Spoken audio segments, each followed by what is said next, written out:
Go upstairs and get my purse. It's there in my room. Alright.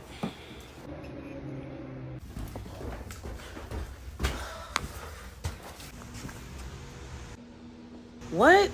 There's no purse here. She always do this. What is she talking about? Mommy, the purse is not there. It's there up there. Go up there and look again.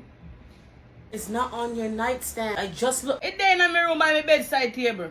Let me go up there and find it and see. If me go up there and find it, me go lick down your... Alright. I'm gonna go. Oh, you lazy. You don't want to look for nothing. You don't want to do nothing for nobody. One little person ask if you go for.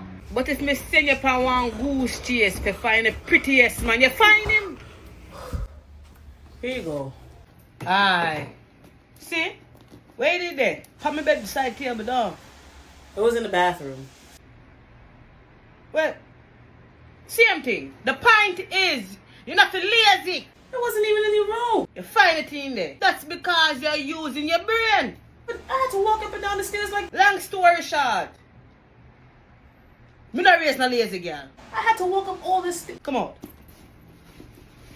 Alright.